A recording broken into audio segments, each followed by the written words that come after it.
ဒီနေ့မှာတော့ဇာရေးဆရာမကြီးတကုံးခင်ခင်လေးရဲ့တီးခြားကလောင်မီတစ်ခုဖြစ်တဲ့ကိုကိုလေးလူတဲ့ကလောင်မီနဲ့ရေးသားထားတဲ့မောင်ဆရာမှတ်တမ်းပေါင်းစုံအမှတ်၄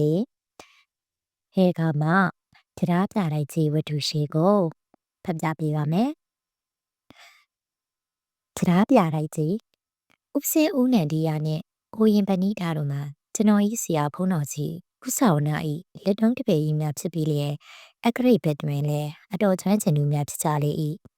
ကပ္ပိယကြီးဦးတီလာမှလည်းအရွယ်ကြီးတစ်ဖြစ်စိတ်နှလုံးခိုင်ခံ့တည်ကြည်သောလူကြီးတစ်ယောက်ဖြစ်၍ကျွန်တော်မှလည်းအတစ်များစွာမကြီးသည့်စေကမို့အကရိတ်အုံမရိတ်အိုက်တမိန်များကိုညားစာလိုက်စားခဲ့သူဖြစ်သည့်အပြင်ညီသည့်ကိစ္စမဆိုကိုတွေ့မြင့်မြင့်တည်ခြင်းသောဝါဒနာဆွဲရလဲမွေးခရရပါလာသူဖြစ်တော့ကြောင့်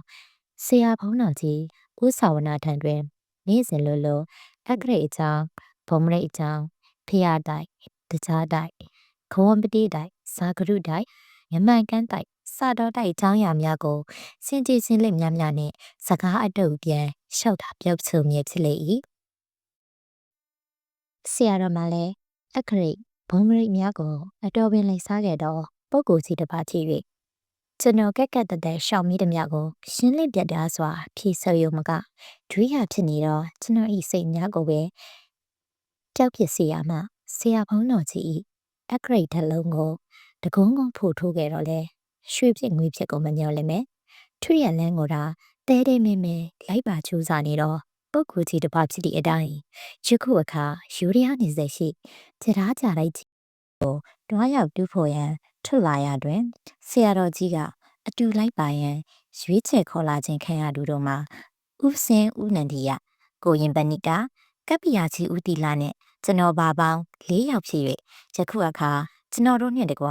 ဖုန်းတော်ကြီးဦးစာဝနာမှာယူရီးယားနယ်ဆက်ရှိကြောက်ပြတ်တဲ့ရွာအနီးတန်ဖြူစီရဲ့ကြီးတစ်ဆောင်တွင်ညအိတ်တဲခုန်နေကြဆဲဖြစ်လေ၏ထိုညကလကလေးကလည်းကောင်းခင်တွင်ကြည်လင်းစွာထွန်းလင်းရရှိသောကြောင့်ဆေးရပေါ်တွင်အိတ်မပြောင်းနိုင်ကြသေးပဲဆရာဖုန်းကြီးနဲ့အတူကျွန်တော်တို့တပည့်လေးယောက်မှာအချီအချစကားပြောဆိုနေကြရမှအကရိတ်ဘုံမရိတ်တိုက်တမောင်းကြောင့်များကိုစကားရောက်သွားရာဥပစင်းကလေးဦးနန္ဒီယာကဒါထက်ဖုန်းကြီးဖျားအောင်တပည့်တော်လျှောက်ပြစေအကရိတ်လိုက်ပြီးတော့ပေးဘုံမရက်လိုက်ပြီးတော့ကြည်ဆိုတာလို့ရှေးကအကရိတ်ဓမားတွေကလည်းလှုပ်ဝက်နေနေတဲ့အကရိတ်ချမ်းအဆောင်ဆောင်ကိုမှန်အောင်ညှိနှိုင်းနိုင်မှလူရင်းမရောက်တယောက်ရှိကြတဲ့အခါအပေါ်မှာခုကာလအကရိတ်ဓမားတွေဟာဉာဏ်ပညာလေးတရွေးလောက်နဲ့ကျမ်းပေါင်းစုံမတီးခေါက်နိုင်နဲ့ဖို့ဆွဲရလွန်းလို့ဦးမဲတွေပေးမိတွေဘိုးတွေကုံလုံဘိုးနဲ့မွေးတဲ့ကြတာများပါတယ်ဒီတော့ငွေကုံလူပေးတာအကျိုးရှိတယ်ဘုံမဲ့လိုက်တဲ့လူကြေးတယ်ဆိုတဲ့အတိုင်းလဲဘာတိုက်ညာတိုက်နဲ့တူးဖော်လိုက်ကြတာနောက်ဆုံးကြတော့ဘာမှမရပဲနှစ်ဖူးကွဲဒူးပြင်းနဲ့တရေ6ခံလိုက်ရတာလားအဖက်တင်တာပဲဒါကြောင့်တိုက်ကပဲမမှန်လို့လားလူကပဲမမှန်လို့လားမသိရဘူးဒီတော့ဒီအလုပ်ကိုလိုက်စားတဲ့အကျိုးပြေးစည်းသွားတာ100မှာ1ယောက်လောက်တာရှိပြီတဲ့အကျိုးမဲ့အကျိုးရုပ်တဲ့လူတွေဒါ100မှာ69ယောက်လောက်ဒုက္ခရောက်နေကြတာတွေဒါများလို့တပည့်တော်ဖြင့်လိုက်စားရမှာခက်လက်လက်ပဲဗျာဟူလျှောက်၍ကိုရင်ပဏိတာကလည်းတပည့်တော်ကတော့ယုံလဲတဲ့မယုံချင်ဘူးကိုယ်တိုင်လိုက်စားခြင်းနဲ့စိတ်လည်းမရှိဘူးဒါပေတဲ့ဘလို့အေးနဲ့ကြုံတစ်လုံတော့ကောင်းကောင်းထားနိုင်ပါတယ်နှုတ်ပြီးတော့နာနာဘဝဥစ္စာဆောင်တွေဘာတွေလူရောင်ဖန်းစစ်ပြတဲ့အခါမှမမြင်ဘူးလို့ကြီးကျင်တဲ့စိတ်ကတိတ်အားကြီးနေပါတယ်ဟိုတောင်ရောက်မြောက်ရောက်ကပောက်တီကပောက်ချရှောက်ပြောနေကြရာကပ္ပိယကြီးဦးတီလာမှာအယူတန်တန်ရှေးဆန်ဆန်မို့မဟုတ်ဘူးဥပစင်းတို့ကိုရင်တို့ရဲ့အဂရိတ်ကျန်ဘုံမရက်ကျန်တိုက်တမိုင်းတွေကိုမမှန်ဘူးမစိုးနဲ့လေတိုက်ကတော့မှန်တာအကြည့်ပဲလုတ်တဲ့လူတွေကလို့မောင်းမြင်တာနှုတ်ပြီးအဂရိတ်ကျန်ဆိုတာကလည်းနည်းနည်းလှုပ်ဝက်ပြီးရေးထားတာတော်တော့ပညာနဲ့အတိတ်ပဲအယူဆမှန်နိုင်မလားဥပစင်းရဲ့တိုက်ဆိုတာလဲမှန်ရကဟိုးပဲလွန်နေပါသေးတယ်ဖျားတိုက်တကြားတိုက်ငမှန်ကန်တိုက်ဇာဂရုတိုက်တရားအင်မတန်မှန်တာပေါ့ကိုရင်ပဏိကလည်းငယ်သေးတော့နားရီမောရည်ဦးထင်နေငမှန်ကန်ဆိုတာလဲပကံကြီးကောင်းစားတော့ကပေါ်တာပေါ့ပရောဟိတ်ပုံနာကြီးလေးများတားမွေးရင်ဖခင်ပရောဟိတ်ပုံနာကြီးရဲ့ရှာကိုလှိလိမ့်မယ်လို့အိမ်မက်မထားနဲ့ပုံနာမကြီးဟာသူ့မှာရှိတဲ့ပြိတ္တေကိုစီးလို့ကြီးပြရကနောက်ဆုံးတီလာတဲ့တရေကြတော့ဖြစ်စည်းလို့မရတာနဲ့လာစီတော့မွေးဖွားစေတယ် မွေးလာတဲ့တရီယောက်ျားလေးဟာမျက်စိတစ်ဖက်ဝမ်းတွင်းကလေးကကန်းလာတဲ့ဒါနဲ့အဘပုံနာကြီးကဒီတားဟာငါရှာကိုလှိမဲ့တာပဲသွားလီရောဟဲဆိုပြီးခိုင်လုံတဲ့ဝါကပ်ဖောင်လေးတစ်ခုပေါ်တင်ပြီးအရှင်လက်လက်အတိုင်းအေယာဝတီမြစ်ကျော်ကမျောချလိုက်တဲ့ဒီကလေးဟာလဲတေခံမရောက်တက်မဲ့ပြောက်ဆိုတာလို့တဖြည်းဖြည်းရင်ကျော်ကမျောလာလိုက်တာအေယာဝတီမြစ်ကြီးဆုံးလို့လှိုင်းလုံးကြီးကြီးကျွေးမာတဲ့သမုတ်တရားပင်လေကြီးတဲ့ရောက်သွားပြီးနောက်ဆုံးတော့တီဟိုကျွန်းမှာဖောင်လေးတင်ပြီးတီဟိုဖုန်းကြီးတစ်ပါးကကောက်ယူကျွေးလို့မွေးစားထားလိုက်တဲ့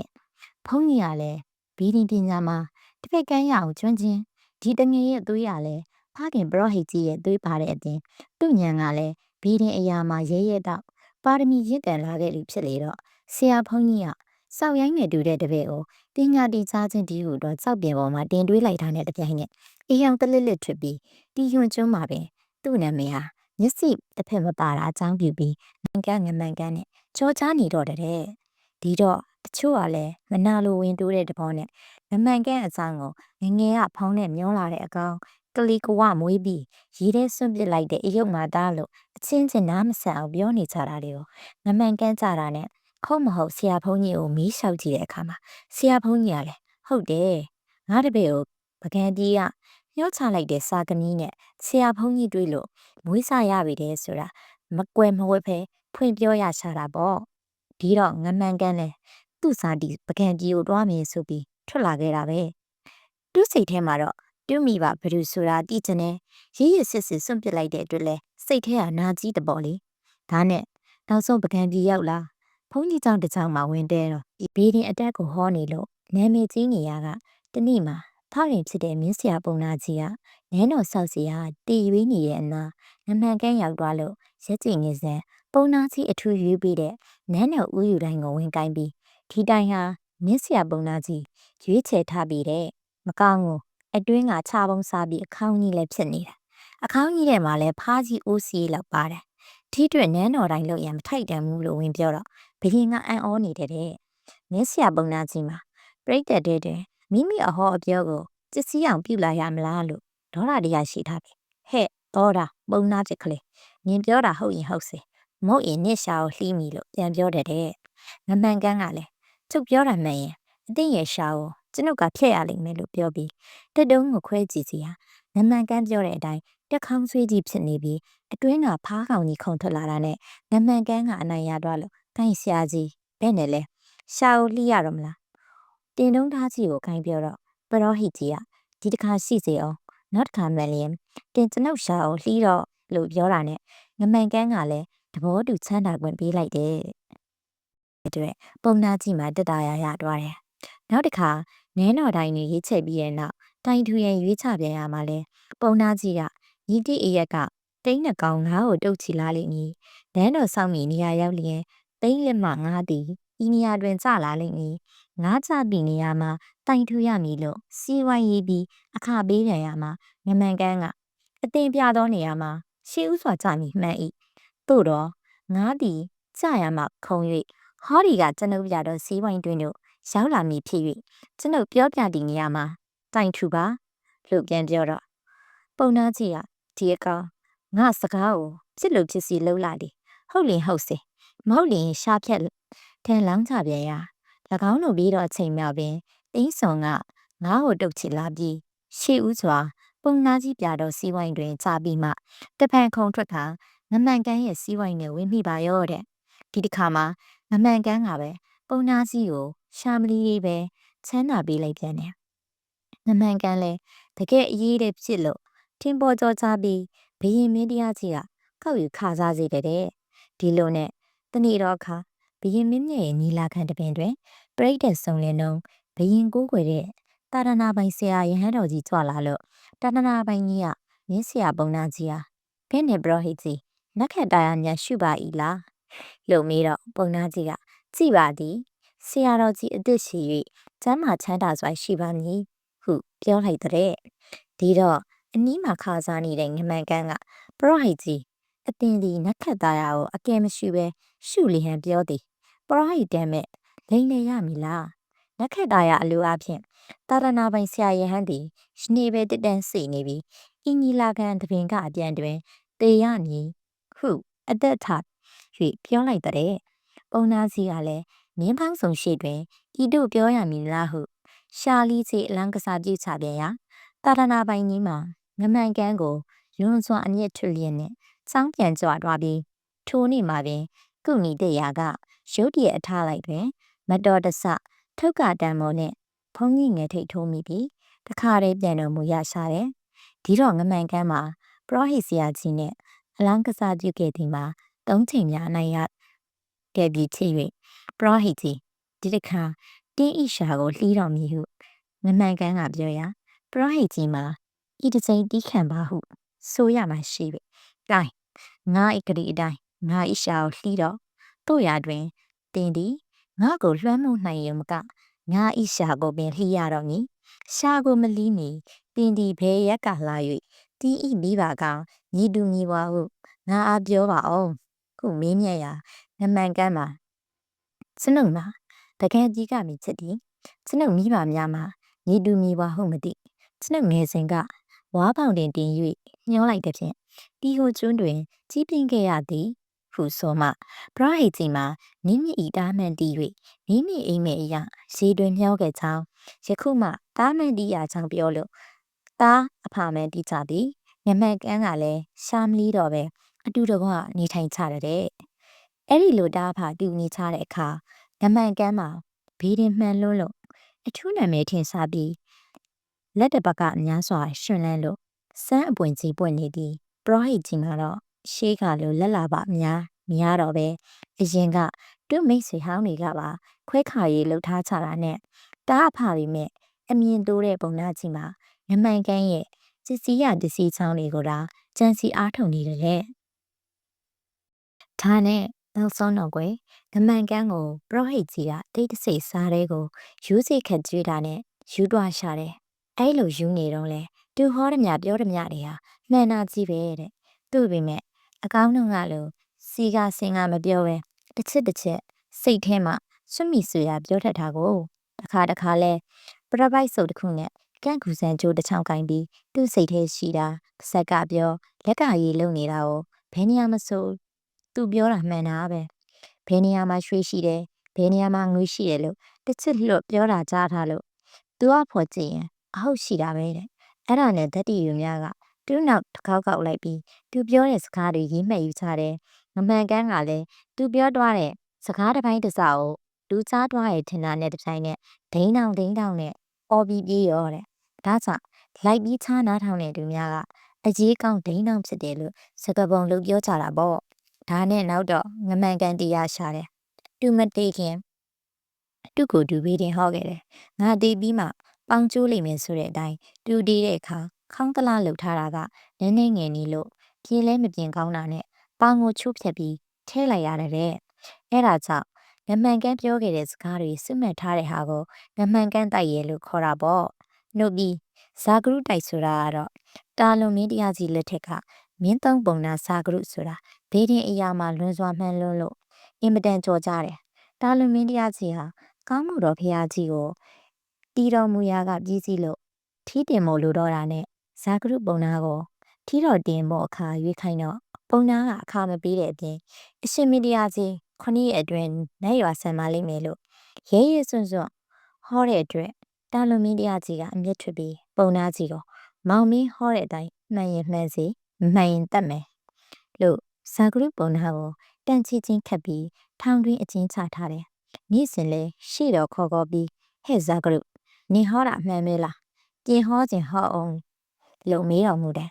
ဇာဂရုပုံနာကလည်း6ရက်လုံးအရင်ဟောချက်တိုင်းပါပဲလို့အယူတန်ကြီးလျှောက်ခဲ့တယ်ဒါနဲ့နောက်ဆုံး9ရက်ရှိတဲ့နေ့ရောက်တော့ပုံနာကိုရှေ့တော်ခေါ်ပြီး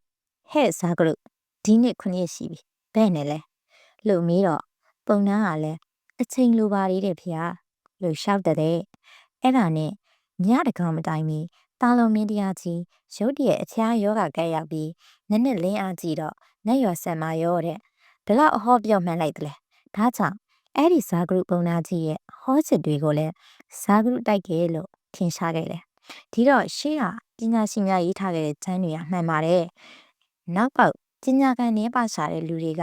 နင်းနေမလိုက်နိုင်လို့ထင်းတိုင်းမပေါက်ကြတိုင်းနိုင်ရိုင်းနဲ့ ရှေ့ပညာရှင်များကိုမပုတ်ခတ်ကောင်းမှုတဲ့ဦးစင်းရဲ့ဟုပြောလျင်ဆရာဖုံးတော်ကြီးဦးစာဝနာလဲ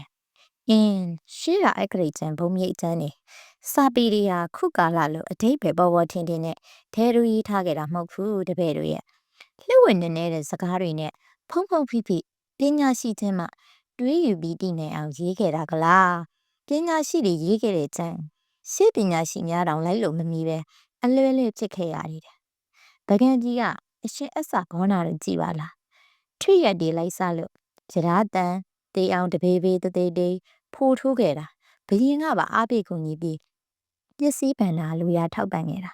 ကြရာလုံးကိုရွှေကျွေးရလွန်းလို့နောက်ဆုံးတော့ရှင်ဘရင်မှာမွဲတဲ့အထိတိုင်အောင်ကြရာမတီတန်မစီပဲနေတာနဲ့ဘယင်ကအမျက်ထွက်ပြီးအရှင်အဆဂေါနာရဲ့မျက်စိနှလုံးကိုဖောက်ပြလိုက်တဲ့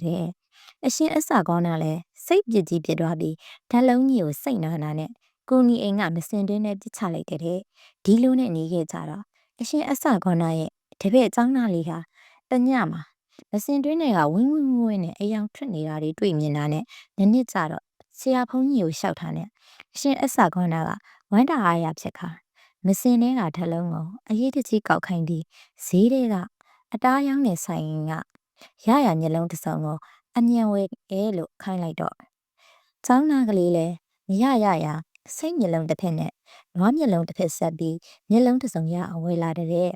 အရှင်အဆဂေါနာလည်းအဲ့ဒီမျက်စိတစ်စုံကိုသူ့မြေတွဲဟောက်ပစ်ကြီးတဲ့ထဲပြီးကြားလုံးနဲ့တိုးလိုက်တဲ့အခါဗကတိမျက်စိလိုအလင်းရသွားပြီးတခါတည်းထွေရက်ပေါက်ပုတ်ကိုဖြစ်သွားလို့ဗကံပြီးတပီလုံးကိုရွှေမိုးငွေမိုးရွာစေတဲ့ရွှေမိုးငွေမိုးရွာတယ်ဆိုတာတကယ်မိုးရတယ်လို့ကောင်းကင်ကရွာတာမဟုတ်ဘူးနော်တပီလုံးကလူတွေကိုတန်ကြီးကျေးတွေရနိုင်တဲ့လောက်အရေးချိုးခိုင်းပြီးအရှင်အဆဂေါနာကကွန်ယိုကလေးနဲ့တရားပြတတို့ပေးလိုက်တဲ့အခါစီးတွေကြေးတွေတန်နေရတခါတည်းရွှေအဖြစ်တို့ရကုန်တော့တဲ့ဓာတ်ချောက်ပကံကြီးမှာချမ်းသာတဲ့လူတွေအားကြီးလို့အ ਨੇ ဆုံးမုတ်ဆုံးမအားတောင်ဖျားတဆူနှစ်ဆူတော့တည်နိုင်တဲ့ဒါကြောင့်လှဲဝင်ရိုးတန်တညံညံပကံဖျားပေါင်းလို့အဆိုရှိထားတဲ့အတိုင်းပကံဒီမှာလူတိုင်းဖျားတည်ကြတာဖျားစေဒီပေါင်း44သိန်း4,6,933စုရှိတဲ့တစ္ဆဂေါနာဆိုတဲ့နာမည်ဟာသူ့ငကိုမူလနာမည်မဟုတ်ဘူးမူလနာမည်ကရှင်မထီးတဲ့အစ္ဆကစိတ်ဂေါနာကနွားစိတ်မျက်လုံးနဲ့နွားမျက်လုံးတက်ထားတာအဆွဲပြီးအရှင်အဆဂေါနာလို့ကြော်ထားတဲ့ဒီတက်လုံးမအောင်နိုင်လို့အရှင်အဆဂေါနာမျက်လုံးအဖောက်ခံရအောင်ဒုက္ခများသွားတာသိရလားလုံနီးမားနေလို့ကွယ်သူ့ချမ်းရင်ထဲမှာဓာတ်လုံးကိုရွှေကျွေးရမယ်ချီးကျွေးရမယ်အပုတ်ကျွေးရမယ်လို့အဆိုရှိထားတာတွေစေအောင်လုပ်ရတယ်အဲ့ဒါကိုချီးကျွေးရမယ်လို့ရေးထားတာကိုအချင်းကျွေးရမယ်မှတ်လို့အချင်းနေကြီးအကျွေးလွဲနေတာနဲ့မအောင်မြင်တာစိတ်ပြစ်ပြီးမစင်တွင်းနဲ့ပြစ်ချလိုက်တော့မှချီးကျွေးရမယ်ဆိုတဲ့အမှားအတိုင်းဘွားကနေအောင်မြင်သွားတာကွတီးတော့ရှိသေးတယ်ဒီအဖြစ်ကတော့တဲမကြသေးပါဘူးမကြသေးဘူးဆိုတော့နှစ်ပေါင်း100ကျော်လောက်တော့ရှိနေပြီပုတ်ပါတောင်ကြီးပေါ်ကရွာတရွာအနီးမှာဘုန်းကြီးကျောင်းတစ်ကျောင်းရှိတဲ့အဲ့ဒီဘုန်းကြီးကလည်းအဂရိတ်ထလန်ကိုအပန်းတကြီးစူးစားပြီးညီမညာမှာဖားဖို့တခုနဲ့မိရမနာထိုးခဲ့တာဓာတ်လုံးအတွက်လှုပ်เสียရှိတာတွေလည်းအားလုံးလုပ်ပြီးပြီတို့ပြီးမဲ့ရွှေကျွေးရမယ်နေရာမှာလုံလောက်အောင်မကျွေးနိုင်ရှာတာနဲ့တကားမတွေကလည်းမတက်နိုင်ဘုန်းကြီးလည်းတပိတ်ပြိတ်ခါဒီငန်းမှာမကြံရောင်းချပေါင်းနှံပြီးဓာတ်လုံးကိုရွှေကျွေးခဲ့ရတာကျွေးရတဲ့ရွှေကမဖြစ်တော့တော့အထားမမြောက်ဖဲမွဲတာအဖက်တင်နေတော့ဘုန်းကြီးမှာစိတ်ပြပြနဲ့ဓာတ်လုံးကိုလွှတ်လို့လည်းမပြည့်ရဖဲနောင်အเจ้าညီညွတ်တဲ့အခါလဲစစ်လက်ပြီးထိုးနိုင်အောင်စောင်းဝိုင်းအနီးရှိဇေဒီကြီးတဆူကတကွန်တိုင်းအဟောင်းကြီးပေါ်မှာရှေ့ကလေးကပစ္စည်းဟောင်းနှံ့နေတဲ့ဟင်းသာရုပ်ကြီးတဲ့ထဲထားလိုက်ပြီးအမှတ်တမဲ့နေခဲ့တဲ့ဒါနဲ့တနေ့တဲ့အခါခီးတဲ့ယောက်ျား3ယောက်ဟာ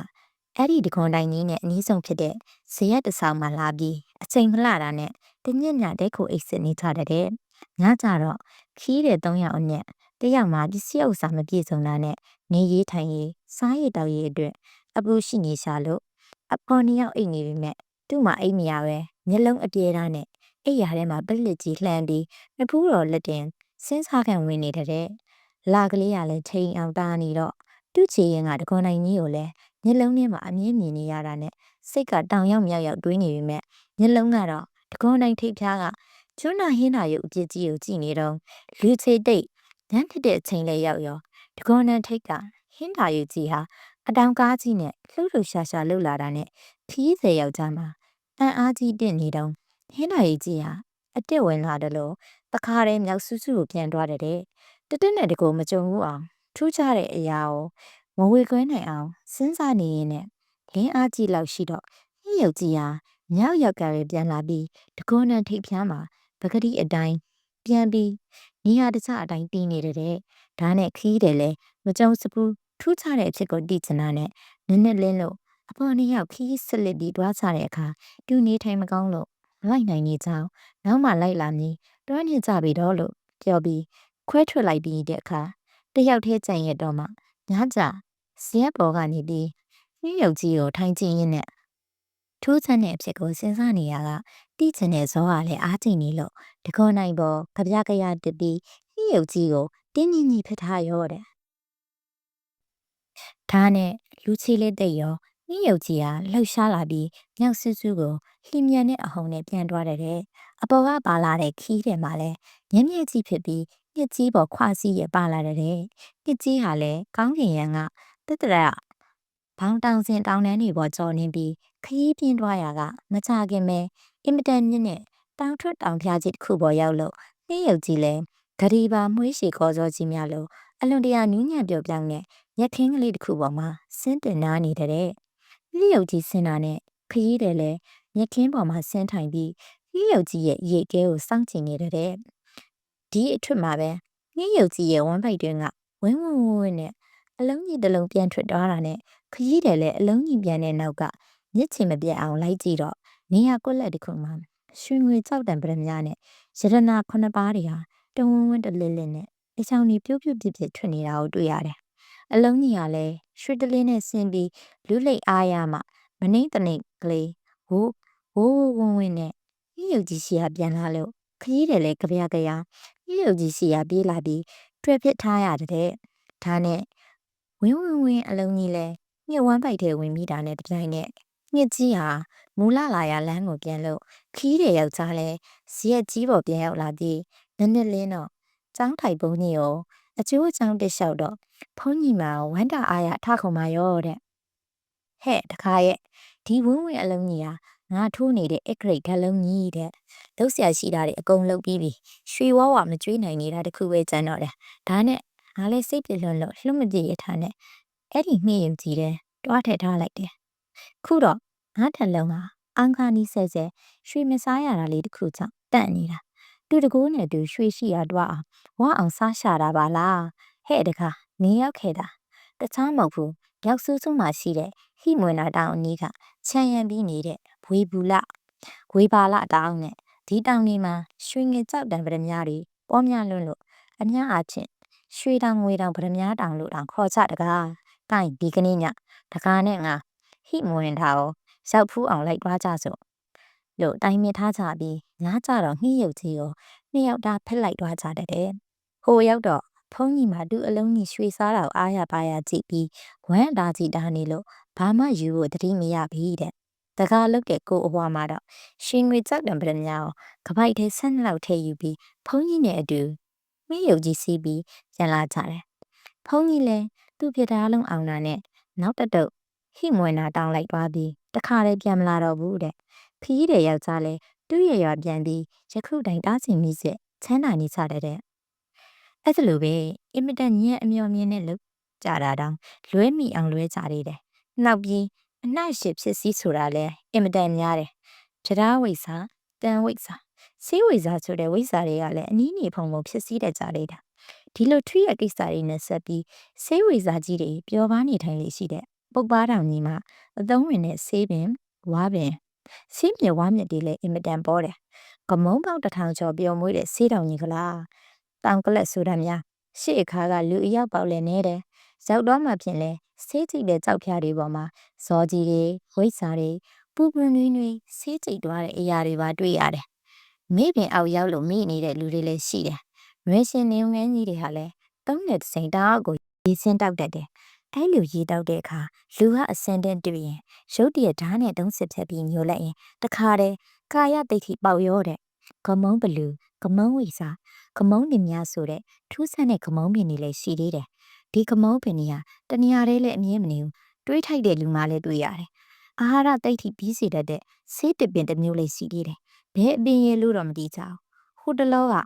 နွားကြောင်နာတာအဖတောင်ပေါ်မှာနွားကြောင်ကြရင်တားကလေးကထမင်းချစ်တော့ရောင်းမှမရှိတာနဲ့အညီအပကတစ်ပင်တစ်ပင်ကတက်ကိုင်းတက်ကိုင်းခုတ်ပြီးဇောင်းမာကလေးလုံမွေမိတဲ့နောက်ထမင်းစားကြပြီးညနေမိုးချုံမှအိုးဟင်းခွေရောင်းမာတွေတိမ်ပြီးအိမ်ပြန်လာခဲ့တာညစားလည်းမစားနောက်တစ်နေ့မိနစ်စားလည်းမစား9 ရက်လေအောင်အာဟာရတိတ်ထိပြီးနေကြတာနဲ့အဖေကြီးကအကျိုးအကြောင်းမေးပြီးအဲ့ဒီရောင်းမာကလေးလိုချင်လို့အရင်နေရာမှာပြန်ပြီးစားကြတာမတွေ့ရတဲ့အပြင်ဘယ်အပင်ကခုတ်မိမှန်းလဲစဉ်းစားမြအောင်မေ့သွားတယ်တဲ့အဲ့လိုထူးခြားတဲ့အပင်တွေကလည်းအပြေးပဲရှိတယ်တဲ့ကွဒီလိုရှိလို့တွေ့အောင်ရှာမဟဲ့ဆိုပြီးရှာပေးမယ်လို့တွေးဖို့ကံကုတော့မပါရင်လည်းမမြင်ဘူးတဲ့ဘာလုံးနဲ့မသိတဲ့လူနဲ့ကြတော့လေတွေ့နေရတာကွဒီလိုပဲရှင်ဥပ္ပါဂုတ်တာဆိုတာပင်လေထဲမှာကြစ်ပြတ်တဲ့နဲ့နေလို့ဖူးစင်ကြတဲ့လူတွေအပုံပေါ့တချို့လဲအတိတ်ထန်နဲ့စွန့်ပင်လို့တော့လောင်းကြရတယ်ဒါပေမဲ့ဖူးထိုက်တဲ့ကံမရှိရင်မမြင်နိုင်ဘူးဘာမှမတိတတ်တဲ့အရင်ဆိုင်နေနဲ့တွေ့ကြရင်တွေ့မြင်ခြင်းတဲ့အခါတွေ့မြင်ရတယ်တလောကပင်လေကြီးအောက်မှာပလဲနဲ့ကျွေငုတ်တဲ့ဆလုံးအရင်နေရဈေးအောက်မှာတွားနေတဲ့ဘုံကြီးတစ်ပါးရှိကြောင်းအဲ့ဒီဘုံကြီးမှာဈေးငုတ်ဝတ်မပါပဲဈေးထဲမှာထင်းနှလို့တွားလာနိုင်ကြောင်းမကြပြောဦးတယ်နှုတ်ပြီးမြန်မာပြည်ကိုလေရင်ပြန်ရောက်စားကဂျာမနီလူမျိုးနှစ်ယောက်လေရင်ပြန်စစ်ပစ်လို့မန္တလေးမြို့မှာဆန်းတရတဲ့အခါလေရင်ပြန်မမြင်ဘူးတဲ့အတွက်ဝိုင်းအောင်ကြည့်ကြတယ်ဘုံကြီးတွေလည်းလေရင်ပြန်ကိုလာကြည့်ကြတယ်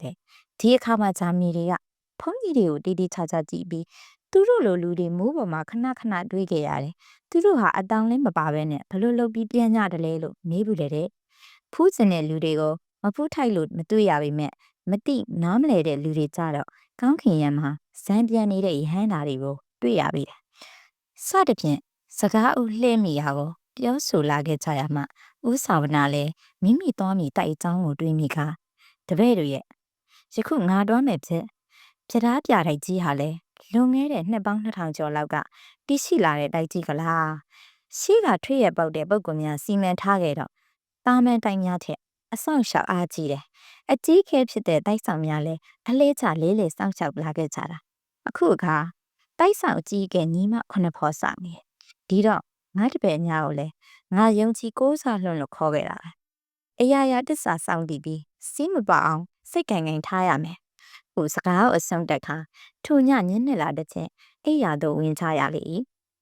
နည်းနည်းလင်းတော့အခါတွင်ကျွန်တော်တို့တဲခွေရဖြစ်တော့ကြောက်ပြက်တဲ့ရွာတန်ဖြူစီရဲ့ကြီးမှထီးစစ်လက်ထွက်ခဲ့ကြရာနေမမတဲ့မီပင်ပြသားပြတဲ့ကြီးတရှိရာယူရီးယားနယ်ဆက်ရှိအထိကရနဲ့ရတောင်ချီရင်တို့ဆက်ရောက်ကြလေထိုနည်းအဖို့ဆရာဖုံးတော်ကြီးဦးဆောင်နာမှာနဲ့ရတောင်တွင်တိုက်ပါအချစ်လက်များကိုညှိနှိုင်းကြည့်ရှုကအလုတ်တွေများ၍နေလေရာကျွန်တော်တို့လည်းဆရာဖုံးကြီးနာတွင်ပေးစားကိုင်းလူကကိုင်းဆေးရီလွယ်သူကလွယ်ရင်အမက်သားများကိုရှာဖွေကြရာတိုက်စာအရာအကျဉ်းဖော်ပြရလင်ကတိုက်ဤပထမတကားတီးရာမှကြောက်ဖြာကြီး9ချက်တကားတရံထက်နေလိမ့်မည်အပွေးမရှိတော့အပင်ကြီးနဲ့ခရီးမကွာလှတော့နေရာကကြောက်ဖြာ9ချက်တီးရာဖြစ်မိဟုအဆိုရှိတဲ့ဖြင့်ဆရာဖုံးတော်ကြီးကညောင်ပင်ဟုကောက်ယူပေးပြီးဖြစ်တော့ကြောင့်ကျွန်တော်တို့မှာတောင်ချီဝင်တဝိုက်တွင်ညောင်ပင်ကိုတွေ့အောင်လိုက်၍ရှာကြရပြန်လေတန်ကြာရှာပွေကြရာတောင်ခပန်းတစ်ခုနီးတွင်အလွန်တရာနှစ်ကြာလာတဲ့ဖြင့်ပစိုးတစ်ပတ်နှစ်ပတ်ဆောင်များရှိသောညောင်ပင်အိုကြီးတစ်ပင်ကိုတွေ့ရတဲ့ဖြင့်ကျွန်တော်တို့လည်းဝန္တာအားရနဲ့ဆရာဖုံးတော်ကြီးထံအမြန်သွားယူပြောကြရာဖုံးတော်ကြီးလည်းအားရဝန္တာလိုက်ပါလာပြီးညောင်ဝင်ကြီးကိုကြည့်ရှုရာညောင်မင်းကြီးမှာအလွန်တရာအုံမင်းလျက်အခိုင်းတေးအရွက်ကလေးပင်ညစွာမရှိလာတော့ပဲရှိဒီကိုတွေ့ရတဲ့ဖြင့်ဥဆာဝနာကညောင်မင်းကြီးတော့တွေ့ပြီးတပည့်တို့ကြီးဒါပေမဲ့ကြောက်ပြ9ချက်ထပ်နေတယ်ဆိုတာတော့မတွေ့ရသေးပါကလားမင်းတို့မျက်လုံးညမ်းညမ်းနဲ့ဒီအနိပါမှာကြည့်ချအောင်ဟဲ့ခုပြောတဲ့ဖြင့်ကျွန်တော်တို့လည်းဖုန်းကြီးနဲ့အတူညောင်မင်းကြီးဤအနိတော်ဝိုက်တွင်လိုက်လံကြည့်ရှုရာကြောက်ပြ9ချက်မှာရုပ်တရက်မတွေ့နိုင်ရှိကြလေတို့ညင်ပင်တနေ့လုံးတရဝဲဝဲအ ခဲမကြည်နိုင်အောင်စာဖွေးချပြန်ရာနောက်ဆုံးတွင်ညောင်ပင်ကြီးနဲ့အနီးဆုံးနေရာရှိ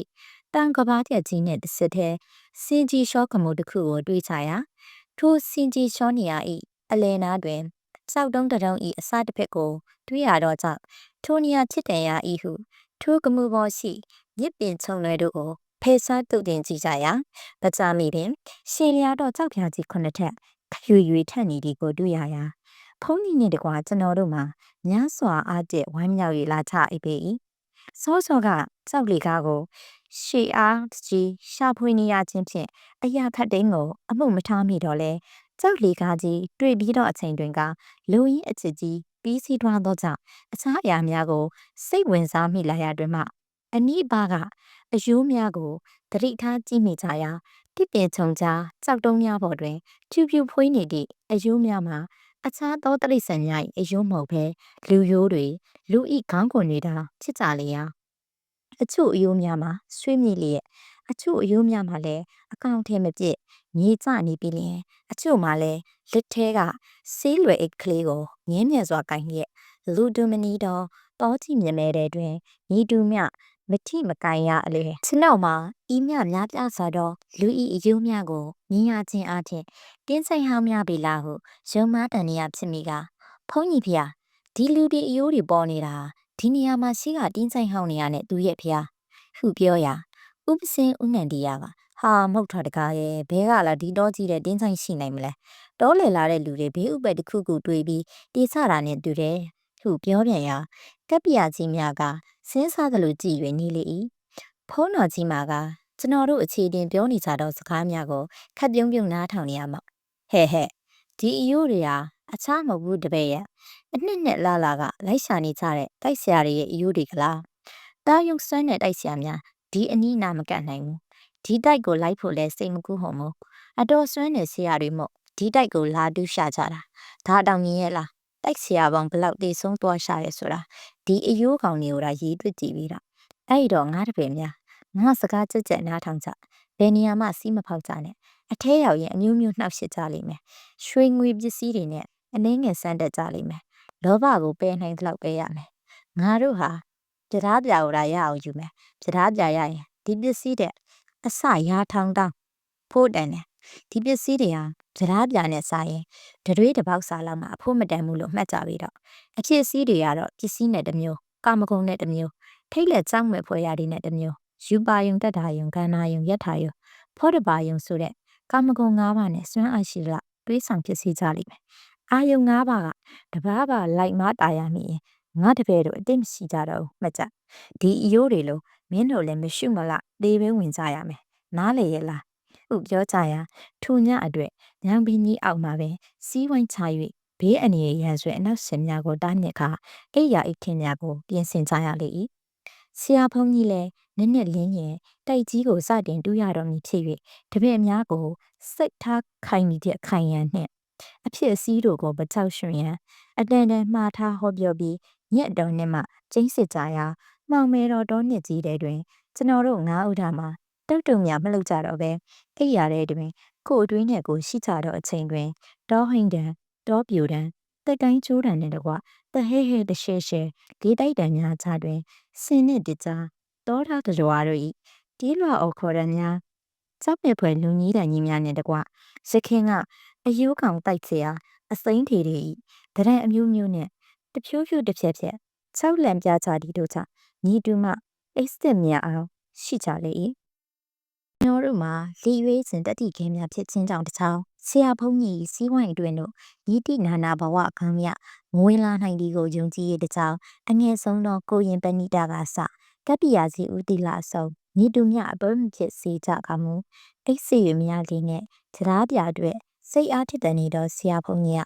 ကကိုင်ငါးတပည့်များအိတ်ကြည်ရင်နဲ့နှစ်ကြအလုပ်မတွင်မဲရှိတော့မယ်အိတ်ကြငါတညလုံးထိုင်ဆောင်နေမယ်ဟုပြောကအနတ်စင်များကိုဖေးစားနှင်ထုတ်လိုက်ခြင်းအပြင်ရှင်းလင်းသွားလေရာကျွန်တော်တို့လည်းညားမကြမီနှစ်ချိတ်စွာအိပ်ပျော်သွားချလေတော့၏နေအာယုံကြီး၍အလင်းရောက်သည်နဲ့တပြိုင်နက်ကျွန်တော်တို့မှအိပ်ရာထား၍ထိုနေ့တိုက်ကြီးစတင်တူးရန်ပြင်ဆင်စရာရှိသည်တို့ကိုဆရာဖုန်းကြီးနဲ့အတူပြင်ဆင်လောက်ကင်နေကြလေရာဆရာဖုန်းကြီးလည်းနေမွန်းတဲ့သည်နဲ့တပြိုင်နက် စံပန်းပေါက်ပေါက်တို့ဖြင့်ကျဲပြန်ကဂါထာမန်နန်တို့နှင့်ပထမတိုက်တကားတည်နေရကိုဖွင့်ရန်ကြိုးစားလေရာကျွန်တော်တို့ဆရာဖုန်းကြီးမှာအခြားဆရာများကဲ့သို့ကတော့ပွဲတွေဘာတွေရှုပ်ပွားနေရပဲလက်ဆွဲတော်ဆွေးတောင်ဝင်းနဲ့အင်းအိုင်လက်ခွက်ကလှဲ့မယ်နဲ့စတီးဖြင့်တာတိုက်ကြီးကိုဖြိုဖြစ်မည်ရှိရာဆရာဖုန်းကြီးဆွဲမှာညီမြထူးခြားနေသည်ကိုရိတ်မိလေတော့ဤတပည့်များငါတို့ဟာတရားပြကိုတိုင်းယူဖို့လာသူများဖြစ်တယ်ကျစ်စီးခေတနာရွှေငွေတို့ကိုအနည်းငယ်မြလူချစ်တတ်မစိမ်မရှိကြနဲ့ဟုတ်အတန်တန်မှာကြားပြီလင်တိုက်တွင်းတို့ဝင်မိတယ်နဲ့တပြိုင်နက်စကားတစ်လုံးမှမပြောချရလဲအထူးတဖြင့်ချက်ဒီစွာမှားကြားထားတဲ့ဖြင့်ကျွန်တော်တို့မှာဆရာဖုန်းကြီးအကာအကွယ်လုပ်ပေးထားတော့တရိတ်ချီပြိတ်ကျိုးအမျိုးမျိုးတော့အင်းအိုင်လက်ဖွဲ့အကာအကွယ်များနှင့်မှားထားတော့စကားများကိုလည်းလေးလေးနက်နက်နားကမှတ်တာဆရာကြီးအေဂျေကဲကိုစောင့်စားလျက်ရှိကြပေ၏စံပန်းပေါက်ပေါက်နှင့်ခုနှစ်ခါပေါက်ပြီးကြောက်လေကားကြီးကိုဆေးတောင်ဝင်းနှင့်တုံးချရိုက်လိုက်ရာကြောက်လေကားဤထိတ်တွင်ရှိတော့မတ်ဆောက်ဒီကြောက်ကဘားရန်ကြီးမှဆက်ဆက်ခါတုံဟင်းမြည်ဟင်း၍လာပြီးရင်းခွဲတကားကြီးမပမာတထေးလေးအကွဲလာလျက်အေးငယ်ပမာရှိသည့်နဲမောင်တော့ဥမင်လိုင်းကောင်းကြီးပေါ်ပေါက်လာလေ၏ဆရာဖုန်းကြီးလည်းကျွန်တော်တို့ဤရှေ့မှခေါင်းပြူကားကြောက်လေကားကြီးမှတစ်ထစ်ပြီးတစ်ထစ်တစ်ချလျာနက်ရတောင်ကြီးတစ်ခုလုံးငလျင်လဲလို့တုံမီးလာပြီးလျင်ဥမင်လှိုင်ကောင်းတွင်မှတဝဝကြတော့ရေတံများကိုကြားရပြီးနောက်လှိုင်ကောင်းပေါက်တွင်မှပြင်းစွာသောရေလုံးကြီးများဟောကနေပန်းထွက်လာလျာကျွန်တော်တို့မှာရေထဲတွင်လွတ်စင်မျောပါသွားရမည်ဟုထိတ်လန့်နေမိစဉ်လျင်မြန်စွာစံပန်းပေါက်ပေါက်တို့ဖြင့်ပေါက်လိုက်သည်နှင့်တပြိုင်နက်ရေလုံးကြီးများပြက်ကွယ်သွားကလှိုင်ကောင်းထဲတွင်ကျေဝန်းသောရေပင်ကြီးပေါ်လာလျက်ကျောင်းမဲ့ဖွယ်ကောင်းသောမိချောင်းတွေမှာကျွန်တော်တို့ရှိရတို့ပါဆက်ကြီးတွေဖြဲကဖူးဖွေးဖြူသောအဆွေကြီးတွေဖော်ပြရင်းခေါင်းရင်းဆေး၍တားဆီးထားချသည်ကိုတွေ့မြင်ရလေ၏ဖုန်းကြီးဦးဆောင်နာလည်းရခင်နေ့အတိုင်းဆံမန်းပေါက်ပေါက်တို့ဖြင့်ပေါက်လိုက်ပြန်ရာဗဂရီဦးမင်လှိုင်ခေါင်းကြီးပြန်ဖြစ်သွားပြီးနောက်တစ်ဖန်အလျံပြောင်ပြောင်တောက်လောင်နေတော့မီးတောင်မီးလျံနေတော့ဒီဥမင်ဝါမှစီး၍နေပြန်လေရာကျွန်တော်တို့မှာမီးဘူတန်ကိုမခံမရနိုင်အောင်ရှစ်ချလေတော့၏ဆရာဖုန်းတော်ကြီးလည်းအထက်နေ့အတိုင်းစံပန်းတို့ဖြင့်ကျဲလိုက်ပြန်နေမီးထောင်မီးလျံတို့ငိမ့်ဤသွားပြန်လေ၏တို့နှင့်အဝတွင်အတားအဆီးများဂိမ်းဝေးသွားပြီးဖြစ်၍ရှိတို့တိုးဝင်ရန်ခြေလန်းပြင်လိုက်တဲ့တစ်ပြိုင်နက်ဥမင်လှိုင်းပေါက်ကြီးအတွင်းမှပြင်းထန်စွာညီးအော်ရန်ကြီးတစ်ချစ်ချလိုက်ပြီးနောက်ဥမင်လှိုင်းပေါက်ကြီးနှင့်အပြည့်အလွန်တရာကြီးကျယ်၍ចောင်းမဖွဲကောင်းသောအဆွေငုံငုံနှင့်ပါဆက်ကြီးတစ်ခုမှာလှိုင်းပေါက်ဝမှာစီး၍ဟနေသည်ကိုတွေ့ရပြန်ဟာရှိသူတိုးတွားရန်အစင်သင့်ပြင်ထားသောခြေလမ်းများကိုရုတ်တရက်ရက်တန့်မိတွားချလေ၏မိမြကြီးမှာတော့ဘလူးတစ်ဖက်ကြီးပါဆက်ကြီးပေနီကျွန်တော်တို့ငါးဦးကဤမြကြီးများတော့ပါဆက်ကြီးဤတွားချိုတွားချတင်တာကြောက်ပစ်သွားစရာရှိတော့လေ၏ဆရာဖုန်းကြီးသည်ဆေးတောင်ဝေဖြင့်ပါဆက်ကြီးကိုရွေ၍ထိုးလိုက်ရာကမ္ဘာပြစ်တကဲ့သို့တွေ့ခါနာခြင်းစွာအော်ဝဲလိုက်သည့်အတိုင်းကြီးကြားရပြီးနောက်လှိုင်ကောင်းပေါက်ကြီးလည်းမူလအတိုင်းအပိတ်ဆို့မရှိရှင်းလင်းသွားပြန်လေ၏ဤတွင်မှကျွန်တော်တို့လည်းဆရာဖုန်းတော်ကြီးနောက်မှလှိုင်ကောင်းပေါက်အတွင်းသို့ဝင်ခဲ့ချလေရာအလွန်သားရသောရေတွင်းရေကန်ပန်းပန်တို့ဖြင့်ခြေလဲထားသောဥယျာဉ်ကြီးတစ်ခုကိုတွေ့ရပြီးလျှင်ထိုဥယျာဉ်အတွင်းမှလည်းအသေးသေးသောပန်းမျိုးစုံတတိမျိုးစုံအပင်တို့မှာကျွန်တော်တို့မြို့ရွာနယ်ပင်များတွင်တွေ့ဘူးမြင်ဘူးသောအတီးအပွင့်အပင်မျိုးမဟုတ်ဘဲအလွန်တရာထုခဲလာပါတော့အစင်းအနံနှင့်ပြည့်စုံလှပေ၏အချို့ပင်များမှာအတီးအပွင့်နှင့်အယိုးအရွယ်များတွင်ရွှေရောင်ငွေရောင်ဗရမ ्या ရောင်အစင်ရှိလျက်အချို့အပင်များမှာတလဲအစင်နီလာအစင်မဟူရာအစင်တလင်းလင်းတလဲလက်အရာမျိုးစုံထိ၍နေလေ၏စီလင်အေးမြတော့ကြောက်စီရေးစမ်းအိုင်ကလေးများမှာလည်းစမ်းစလုတ်ကတတုတ်တုတ်ချနေတော့ရေတံကလေးများမှာရွှေဆဲလေတံပမာတာယာစီလင်စိတ်လေရှင်လဲစွာပွဲတင့်တယ်လှပေ၏ဆရာဖုန်းကြီးလည်းထိုဥယျာဉ်တဲတွင်အတန်ကြာလှည့်လေ၍ဒုတိယအဝင်တကားပေါက်ကိုရှာဖွေခဲ့ချရာကျွန်တော်တို့မှလည်းအတွင်းဝင်မိတီကအစပြု၍စကားမပြောချရတော့တဖြင့်ထူးဆန်းသောဥယျာဉ်ပန်းမှန်တို့ကိုတွေ့ရတော့အခါလှုပ်ဖြစ်ဖွင့်အား၍မအံ့ဩတာသောကြောင့်တယောက်ကိုတယောက်မျက်လုံးများဖြင့်သာစကားပြောရပြီးတော့၏ ဆရာဖုန်ကြီးဒီ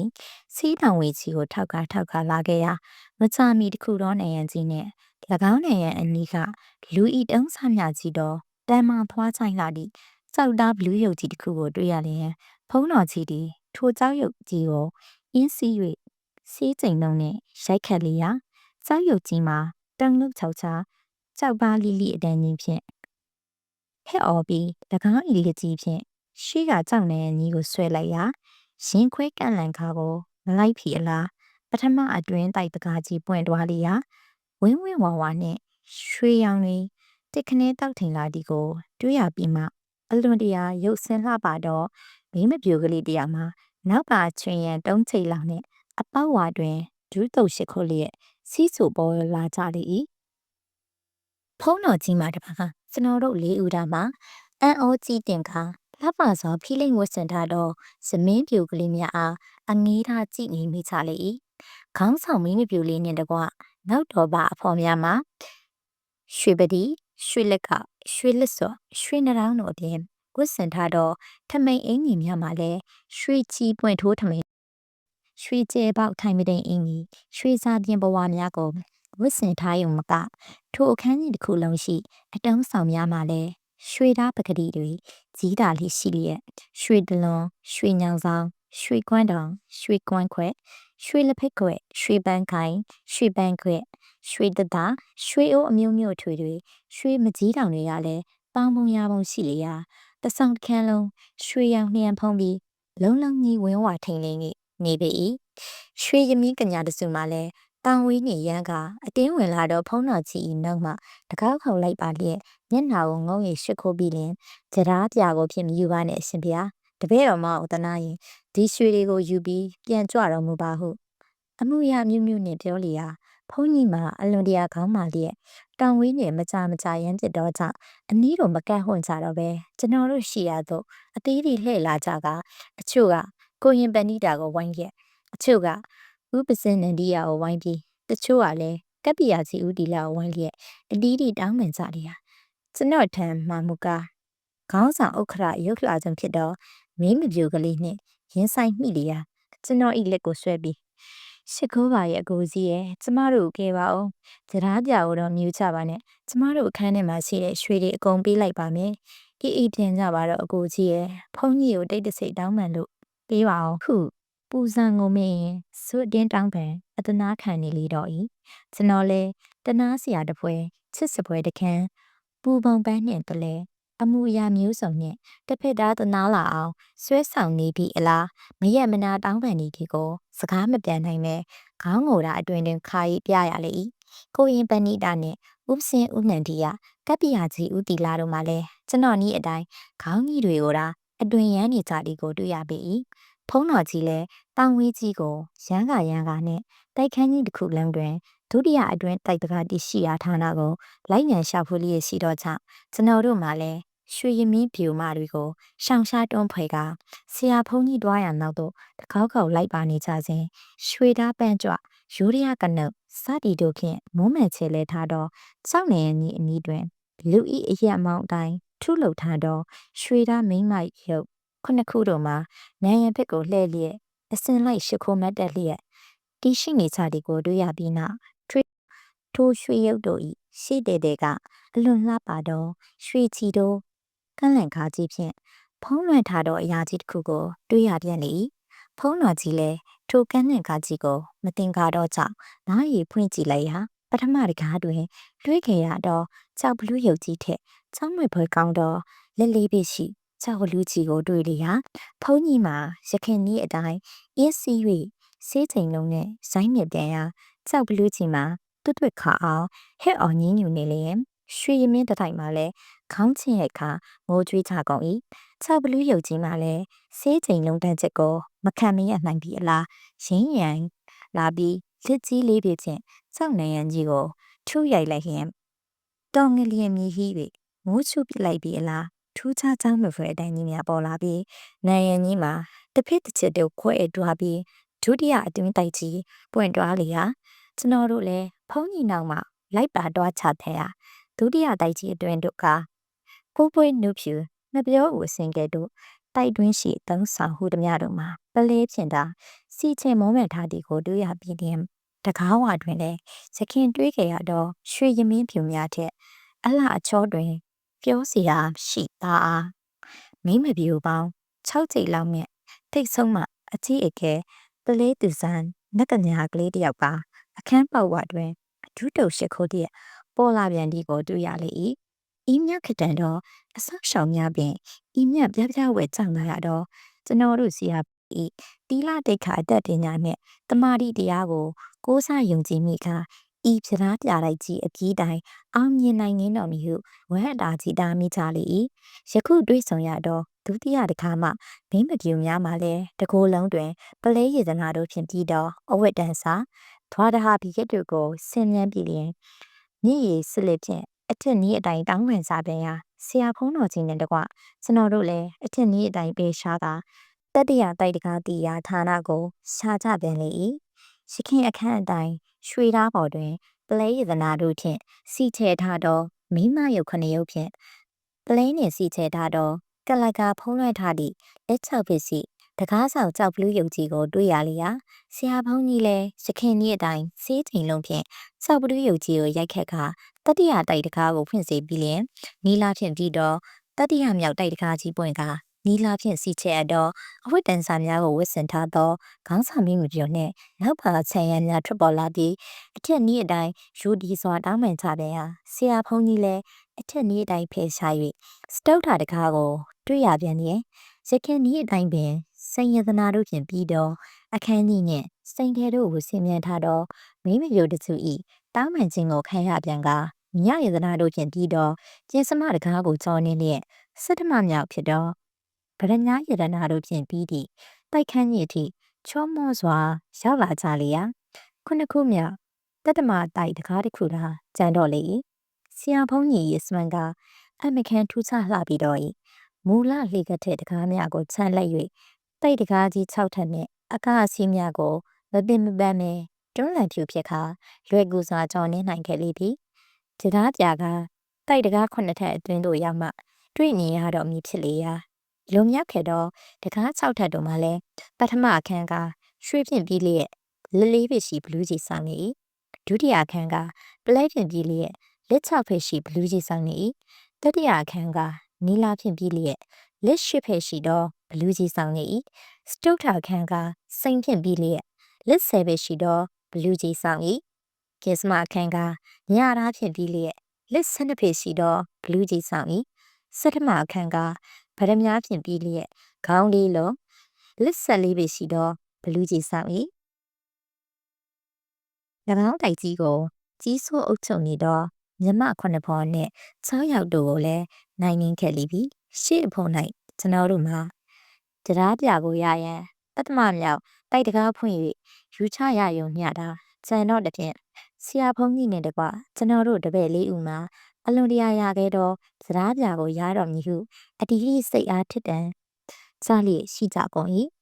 တိုးနေပင်ကျွန်တော်တို့လည်းဆရာဖုန်းကြီးရေစွမ်းဖြင့်တတ္တမမြောက်ရတနာ9ပါးဖြင့်ပြီးတော့အခန်းသို့တလှမ်းကြလေရာထိုအခန်းဝ၌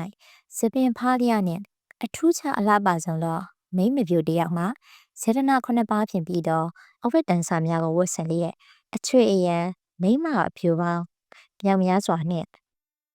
ရတနာ9ပါးဖြင့်ပြီးတော့အဝတ်တန်ဆာများကိုဝတ်ဆင်လျက်အချွေအရန်မိမဖြူပေါင်းမြောင်များစွာနှင့်ကျွန်တော်တို့ရှိရတို့ကြောပေးကဆေးပေါ်လေးကြည်တောက်၍အပေါင်းဝါတွင်ထိုင်နေသည်ကိုတွေ့ရတဲ့ဖြင့်ပြီးခဲ့တော့တိုက်တကားတွေကအဆောင်များလိုရိုတီကျွန်းလွန်ခြင်းမရှိဘဲမာနခဲကြည့်ပမာဆရာဖုန်းကြီးကိုမလေးမစားအရေးမထားပြီးတကယ်တော့စီတော်အမူအရာကိုတွေ့မြင်ရခြင်းအဖြစ်လဲထိုမိမ၏ထစ်မြက်သည့်တကိုးအိတ်ထီကိုတွေးကြည့်မိလေတော့၏ဆရာဖုန်းကြီးလည်းခစ်ထန်နေသောမိမကိုနောက်ကနေ၍ကြည့်ခါကျောင်းမြင်ပေါ်ကိုခြေဖနှောင်းနဲ့တစ်ချက်ပေါက်လျက်ဟဲ့တခါမှငါရှေကလမ်းဖယ်လက်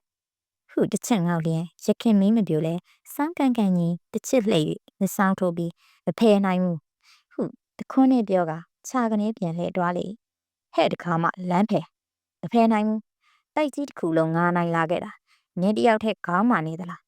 မဖယ်နိုင်ပါဒီတိုက်မှာကျုပ်ကြီးကဲဖြစ်တဲ့အတွက်အခြားအစိုက်ရှောက်တဲ့ပိုးပြီးကာကွယ်ရလိမ့်မယ်ဖုန်းကြီးရဲ့အတက်ကုန်နှမျောရင်ဒ ပြန်လာကောင်းလိမ့်မယ်ဟုတင်းမာစွာပြောလျာဖုံးတော်ကြီးလည်းခစ်ထန်လာတော့ဥစ္စာဆောင်မအားဆေးချိန်လုံးဖြင့်ရိုက်ခတ်ဖဲ့ချလိုက်တော့အခါဥစ္စာဆောင်မမှာရုတ်တရက်ခွေလဲပြီးအပူစည်းပူလောင်လီလွှင့်ငါချမ်းသာပေးပါဖုန်ကြီးဖျားတပည့်တော်ဖုန်ကြီးဖျားအစွမ်းကိုမသိလို့ပြောမိတာဘွေးမိပါနဲ့ဖျားဆန်းနာပေးတော်မူပါကြရာပြကိုဖြင့်ပေးပါရစီနဲ့တပည့်တော်မှပစ္စည်းလည်းမဟုတ်ပါအထက်ဆရာကြီးများကစောင့်ရှောက်ဖို့ခိုင်းထားလို့စောင့်နေရခြင်းဖြစ်ပါတယ်အဆင့်ပြလူချင်းရင်တိုက်တကား9ခုမှရှိသည်မြဂျေဒနာရွှေငွေ6တန်ပဒများယူသွားတော်မူပါကြရာပြအိုဖြင့်မြေပါနဲ့ဖျားငိုးကြီးချမနဲ့ပြေးကစုံဆဲပြနဲ့အခါကတော့ပြီးဖုံးကြီးခြေကိုနှစ်ဖူးဆန်စာနဲ့တိုက်ခါတစားစားတောင်းမှရှာလျင်ကျွန်တော်တွင်အလိုလိုတနာစိတ်တွေပိုလာမိလေ၏ဖုံးတော်ကြီးလည်းတောင်ဝေးကြီးကိုတင်းကျပ်စွာဆုပ်ခိုင်းခဲ့ဟဲ့တကားမှငါဒီလိုတိုက်ကိုလိုက်တာဒီလိုအဖိုးမတိုင်နဲ့ရွှေငွေကြောက်တန်ပဒမြလောက်ကိုရေမဲလို့လိုက်တာမဟုတ်ဘူးစရာပြာကိုလူချင်းလို့နှစ်ရှည်လရှည်အပင်ပန်းခံလာတာနင်ဘာမှအထွေထူးစကားမများနဲ့ရှောင်းလေရှားလေဟဲ့ဟုစီးချိန်နဲ့ရမ်း၍ဖေးစားပြီးရတနာ9ပါးနဲ့စီချေထားတော့အခန်းကြီးတစ်ခုလုံးလိုက်ရွှေရှာရအလွန်တရာကြီးမှနဲ့မောင်တပိတ်ရောင်ထနေတော့လက်ပေါင်း16ဖေရှိသည့်မဟူရာကြောက်ဘလူးရုပ်ကြီးကိုတွေ့ပြန်လေ၏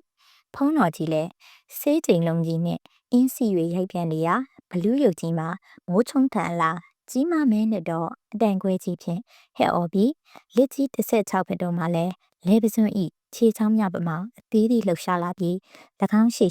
ရတနာ9ပါးဖြင့်စီကျဲထားတော့တကားရွယ်9ထပ်ကိုတထပ်ပြီးတထပ်ဖွင့်လက်ပေးလိုက်ရင်အင်းမြတော်လေးပြေလေးငင်းကလေးများဝင်လာလျက်ထွက်ပေါဤအနီးမှာလဲငကားကြီးနှကောင်အဟံပြောင်တောက်တော့အခိုးငွေတွေလှုပ်ခါစင်ကြီးလျှောကုန်းမြင့်ကလေးပေါ်မှာအောက်တူဆောက်ထိုးဆင်းပြီးပကင်းကြီးထောင်နေတီကိုတွေ့ရရာဆရာဖုံးတော်ကြီးလဲထိုနကားများကို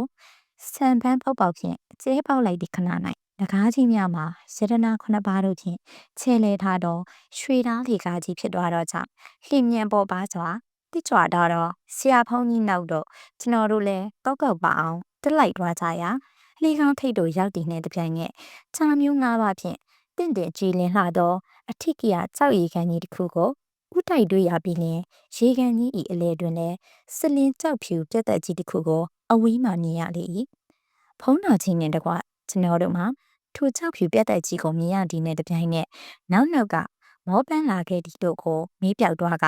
အလွန်တရာစိတ်ပျော်ရွှင်ခြင်းဖြစ်၍လာကြလေ၏ထို့နောက်ဆရာဖုံးကြီးလည်းရေးတဲတို့ဆေးလုံးငယ်3လုံးပစ်ချလိုက်ရာခံရည်တွေလှုပ်ရှားပြီးပိန်းတော်လှေကြီးပမာဏရှိသောစောင့်မီချောင်းကြီးတကွာဘွားခနဲ့ပေါ်လာပြီးထို့နောက်ဆရာဖုံးကြီးလည်းရေးတဲတို့ဆေးလုံးငယ်3လုံးပစ်ချလိုက်ရာခံရည်တွေလှုပ်ရှားပြီးပိန်းတော်လှေကြီးပမာဏရှိသောစောင့်မီချောင်းကြီးတစ်ကောင်ဘွားခနဲ့ပေါ်လာပြီးချောကြီးကိုဆင်းလျက်ကံပေါင်အနီးတို့ချင်းကပ်ပေးလျက်ဆရာဖုံးကြီးနဲ့ကျွန်တော်တို့မှာထိုเจ้าမိချောင်းကြီးဤချောကုန်းပေါ်တို့ပျော်ရှင်စွာတစ်စီးမိချလျင်เจ้าမိချောင်းကြီးမှာလည်းရေထဲတွင်ခေမြန်သောအရှိန်ဖြင့်စလင်းကြောက်ပြူပြက်တဲ့ကြီးတည်ရှိရာတို့ကူးတွားလေ၏စနော်တို့လည်းပြက်တဲ့ကြီးရှိရာအလေကျွန်းတို့ဆိုက်ရောက်လာကြ၍เจ้าမိချောင်းကြီးပေါ်မှဆင်းတက်ကြပြီးပြက်တဲ့ကြီးတို့မျှော်ရှုကြည့်ကြရာပြက်တဲ့ကြီးမှာဖြူစင်ချောမွတ်သောစလင်းကြောက်ဖြူဖြင့်ပြီးလျက်ဘုံ90မြရှိ၍မြင့်မြင့်မားမားစွန်းစွန်ကားကားနှင့်ထူးခြားလှပစွာတည်ရှိနေသောကြောင့်မြေတိနေရာကတည့်၍မြေတိနေရာကဆင်းရမည်ကိုမတိနိုင်အောင်ရှိလေ၏တို့နှင့်ကျွန်တော်လဲ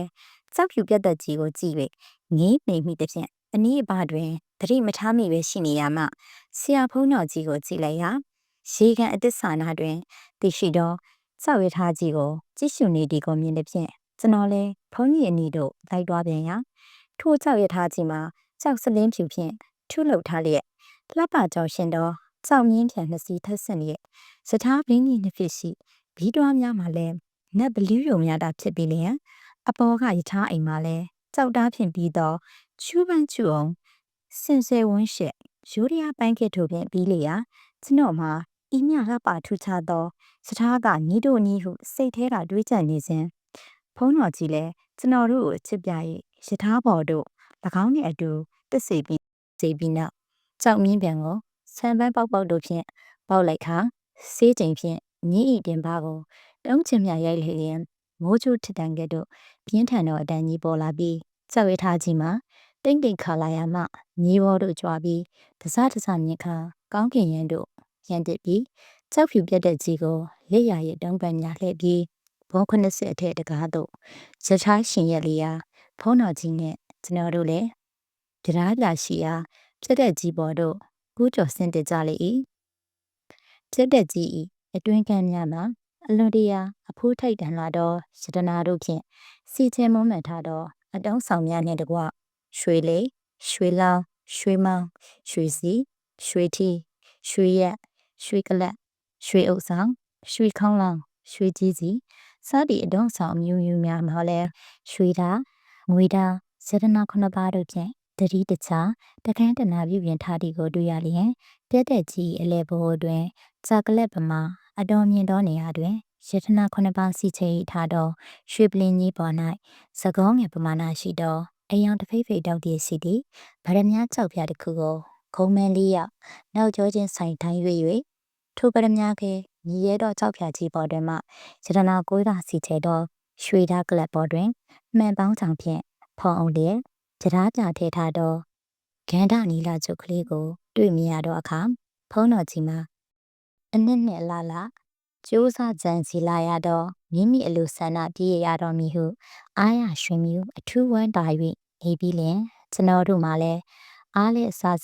စီးမပေါက်ကြစေရန်လက်ဟန်ချေရန်ဖြင့်မှားချသတိပေး၍ထားလေ၏တို့နှင့်တရားပြအနီးမရောက်မီစီးတုံးတန်ကြော်ရန်ရှိပြန်ရာပထမစီးကိုကြော်လိုက်သည့်ထိုခဏ၌ပြတ်တဲ့ခန်းဆောင်ကြီးတစ်ခုလုံးအလွန်တရာမှုေးဆိုင်သောအနက်တစ်မျိုးကိုရှူရှိုက်ရလျာထိုရင်နှင့်မှာ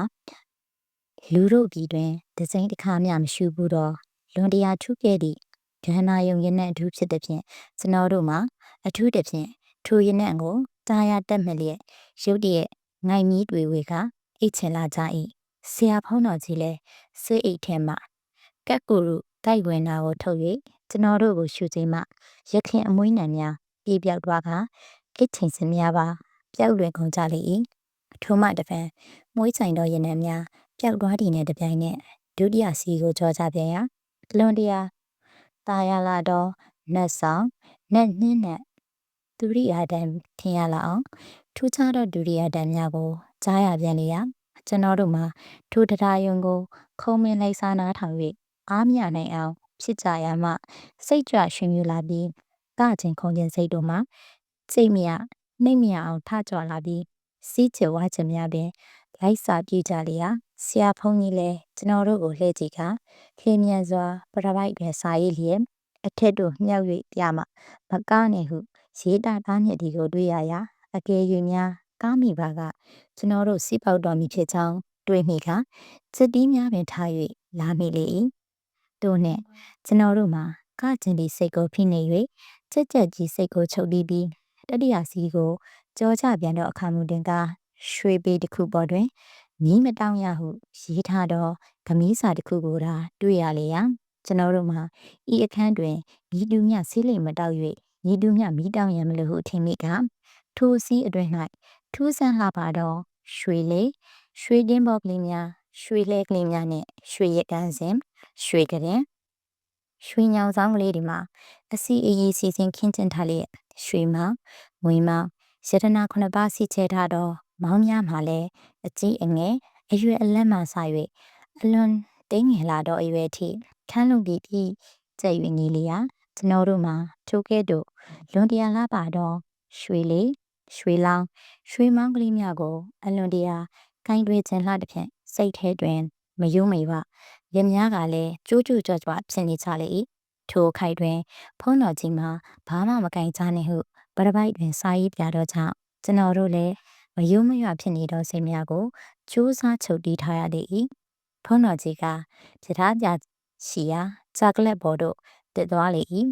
ကျွန်တော်တို့တစုကအဆိုပါရွှေလေရွှေလောင်းရွှေမောင်းနေကြတဲ့တွင်တရွရွလှုပ်ရှားထိကင်ခြင်းသောစိတ်များကိုကိုစီတားဆီပိတ်ပင်လျက်လက်တိုက်ခါကြည့်နေကြရာကျွန်တော်နဲ့တကွကပ္ပိယဥပစင်ကိုရင်တို့မှာရွှေငွေရတနာတွေကိုလည်းလောဘနဲ့အောင်တားဆီပိတ်ပြစ်ပယ်နိုင်ကြ၏ ဥစ္စာစာမတို့ဤယူပါယုံဖောတပါယုံနှင့်ဖြစ်စည်းတီတို့ကိုလည်းချုပ်တီတင်းစီနိုင်ခဲ့ကြ၏တရားယုံဂန္ဓာယုံတို့နဲ့လည်းမတုံလှုပ်ခဲ့ပဲဆရာကောင်းတစ်ပည့်ပြီးစိတ်ဒီးတန့်ခိုင်းခဲ့ကြပါလျက်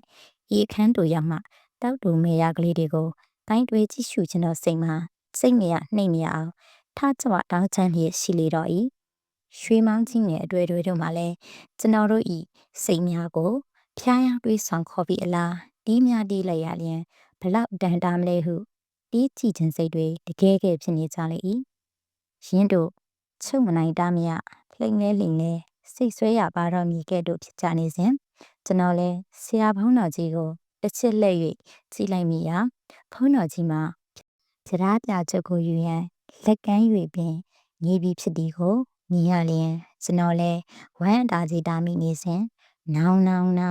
ဟိုတာရတော့ရွှေမောင်းတန်ကလေးကြားရ၍အားတင်သည်နောက်တူလဲလိုက်ရာကိုရင်ပဏိတာမှာငွေတို့ဖြစ်၍မောင်းနိုင်တော့ပဲတကယ်ခဲတွေးဆောင်နေတော့စိတ်လိုကိုလိုက်ခါရွှေမောင်းကလေးကိုလှမ်း၍တီးလိုက်ဒီကိုမြင်လိုက်တဲ့နဲ့တပိုင်းနဲ့ပြက်ထက်ကြီးတစ်ခုလုံးတွတ်ခါလှုပ်ရှားသွားပြီးတော်ငင်လျင်လဲသလိုမြေကြီးတော့အတိုင်းကြီးတစ်ချက်ကြားရပြီးနောက်လာချဟိဝိုင်းညဟိစီးပေါက်သွားပြီးဒုက္ခနိုင်တော့မယ်လိုက်ကြဖမ်းညဟိစာတော့အတိုင်းဒီမှာအဝေးစီးပေါ်တလုံးရုတ်တရက်ပေါ်လာပြီးတိုးစီးလာတော့ဤလုံးကြီးမှာကျွန်တော်တို့တစုကိုတင်းယူသွားတဲ့ဖြင့်လက်ကာယခြေကာယကျွန်းဆောက်ဥပြန်ပါတော့ပြီးနောက်အလွန်တရာခြေဝန်းတော့ရှေးပြင်းကြီးအလေတွင်ဒဲတူမရှိပဲတကူးတဲ့ကူရည်၍နေရလေတော့တည်းကျွန်တော်နှင့်တကွဝုဏ္ဏန္တိယကိုရင်ပဏိတာကပ္ပိယဥတီလာတို့မှာချမ်းတန်းလာတော့ရည်စည်းတဲ့တွင်မနာမနေကူး၍အတက်ကိုလူနေချသည်မှာအတန်ချတဲ့ဖြင့်လက်ပန်းကိုပင်ချလာသည့်တိုင်အောင်လဲကူးတီနေရမှတထွားတမြိုက်မြမရွေလျားပဲအသေးတွေဦးတွေပူလာသည့်တိုင်အောင်တင်ဖန်းလှတဲ့ဖြင့်တရက်ကိုတရက်အပြစ်ချကာကိုရင်ပဏိတာကိုလည်းဝိုင်း၍အပြစ်တင်ချရလေ၏ကိုရင်မောင်းတီလို့ဒီလိုဖြစ်ရတာဖုန်းကြီးလည်းပြားပြာရကနီးမှဘာဖြစ်သွားတယ်မသိဘူးတူကမီးမှာမီးမတောင်းရလို့ရေးထားတာဟာမောင်းမတိရလို့မှားထားတာကိုရင်နာစီးမပေါက်ရင်အခုနေအားလုံးအလိုပြည့်စုံပြီးစင်ပြောင်ကြီးအမိကြမှာတိတ်ယုံမကအခုသေးချရတော့မယ်ခုကိုရင်ရင်ဝိုင်းရည်အစ်တင်ကြရာကိုရင်မှလည်းဘာမှမပြောနိုင်ပဲမနေကြီးစူးစမ်း၍ကူးရည်၍နေရလေ၏ကျွန်တော်တို့လည်းအမောကြီးမောလာတော့အခါကျေးဇူးခြင်းဆရာဘုန်းတော်ကြီးကိုတန်းတာလျက်ကိုတော်ကြီးတပည့်တော်တို့ကိုကဲလှည့်ပါအောင်ဟု၍ကျုံး၍ဟဲ့အော်ကတောင်မြောက်လေးပါရှားပွေကြည့်ရှုလိုက်မှမူလတိုက်ဝင်စားကညောင်ပင်ကြီးအောက်မှာမတ်ရက်လျက်ကျွန်တော်တို့ကိုဆက်ဆုပ်ရွှင်စွာကြည့်နေတော့ဖုန်းတော်ကြီးဦးဆောင်နာကိုတွေ့မြင်ရ၍ကိုတော်ရဲ့တပည့်တော်တို့သိရပါတော့မယ်ကဲပါအောင်ခုနောက်တစ်ဖန်ကုန်းရီအော်ဒီတွေမှဟဲ့အကောင်လေးဘာလုပ်နေကြတာလဲဟုငေါက်လိုက်တဲ့နဲ့တစ်ပြိုင်နက်ကျွန်တော်တို့ကူးရှင်နေတော့နေရာမှာရေဆိုး၍တစင်းမြမရှိပဲကြောက်လုံးကြောက်ခဲတွေပေါ်တွင်ရေထွင်ရိပ်ကူးနေချောင်းတီးရပြီးတွေးရဲနှင့်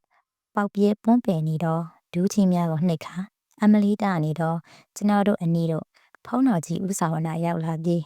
တေးတော်တဲ့တပည့်အများပြီပဲကွယ်ပြရားပြငါလက်ထဲပါခါကြီးဆဲမှလက်လွတ်ထားခဲ့ရတာဘလောက်နာကြီးစရာကောင်းတယ်လဲမင်းတို့အသုံးမချတဲ့အကောင်လေးငါသိအောင်ကြည့်နေမလို့နောက်မှနင်းနဲ့တနာလာတာနဲ့ကဲလိုက်တာဟုတ်ညီတွင်တောက်တီးလေရာကျွန်တော်တို့မှာကိုရင်ပဏိတာအတွက်ကြတာဤတို့ဖြစ်အားကြောင့်နဲ့တောင်းမှန်ပြောဆိုတော့လဲဖုန်းကြီးမှာတမ်းမှာနောက်တစ်ခါတော့နင်တို့ကိုဘယ်သူမှမခေါ်ဘူးဟုတ်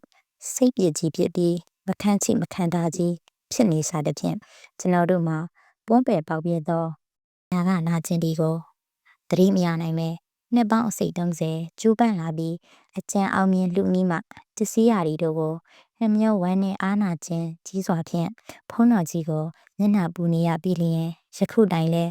အံ့ဖွယ်ပနန်းထူးဆန်းစွာတွေ့ကြုံခဲ့ရတော့အဖြစ်ပြင်းများနှင့်ခမ်းနားကြီးကျယ်လာတော့တိုက်ကြီးကိုနှလုံးထဲကအထွတ်နိုင်မဲ့တရွဝဲထင်းမြင်၍သာနေရပါတော့တည်းယခုပေးပို့လိုက်တော့အဖြစ်ပြင်းများမှာကျွန်တော်ဤကိုရိတ်ငါဖြစ်ပါ၍နာနာဘဝအကြောင်းတွေရေးသားနေသောမိတ်ဆွေအတွက်အတုံးချရန်အကွက်ပေါ်လိမ့်မည်ထင်တဲ့ဖြင့်ပေးပို့လိုက်ပါသည်ယခုပြထားပြတိုက်ကြီးနှင့်စစ်တွေဆက်လျင်တော့အလော်တရားထူးဆန်း၍တနာစရာကောင်းသော အထုပ်ဖက်တီတစ်ခုကိုလည်းပိုးလိုက်ပါအောင်ကြီးမိတ်ဆွေကြီးကိုလေးခမညာကျမ်းမာပါ၏ကျမ်းမာစီရန်ဆူတောင်းလျက်ရှိပါသည်မောင်လာထွန်းဟုတ်ပါရှိသည့်အတိုင်းကျွန်တော်ရင်းနေကြမော်ဆရာမှတ်တမ်းတွင်၎င်းပေးပို့ထားသောအထုပ်ဖက်တီကလေးများကိုချောင်းဝင်၍ထည့်သွင်းရေးသားလိုက်ရပါချောင်း